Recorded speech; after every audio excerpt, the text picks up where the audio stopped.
you make a very powerful point about doubling food production in the last 35 years, since 1975. Fantastic. Look at the challenges for the next 25 years with population, heading towards 9 billion. Are the challenges of a different scale? Are they of a different quality? Can it be done? Yes, it can absolutely be done. It can't be done without Africa.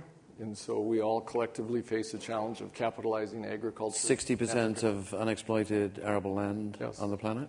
Rain-fed. Rain-fed. More importantly.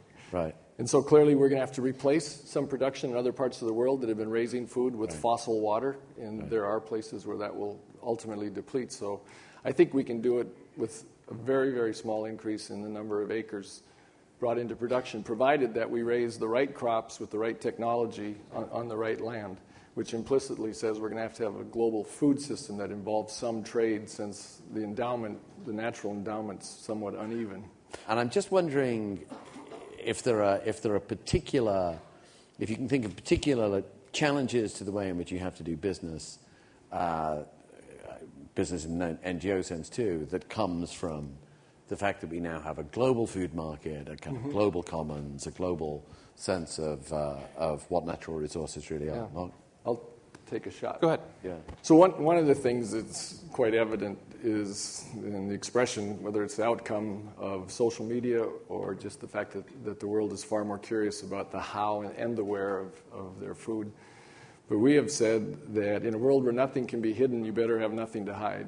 And so I think what's really changed and is truly global is the whole issue of transparency. Okay. And the challenge is people only give about 14 seconds to anything. And so how do you talk about something as complicated as the nexus, given the title of this, the nexus of food, water, and agriculture?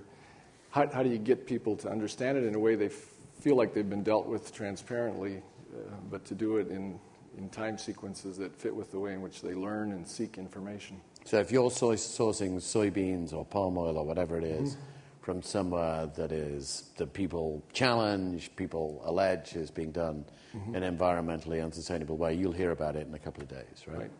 And the only way, Groucho Marx had a great line, do you believe what you see with your eyes or what I'm telling you? Right. And we have to realize that it's what they see with their eyes. And so that we had Oprah Winfrey's TV cameras come into one of our meat plants, and we've brought numerous NGOs to our palm plantations, and we're not necessarily running agro-tourism, but we do have to become increasingly transparent, because I think there's a very good story to be told by the best companies in all of those spaces. But if you don't get out and tell it, you'll be defined in some other manner. Mind you, I bet if there was a commercial opportunity in agro-tourism, Cargill would be in it, $79 a night.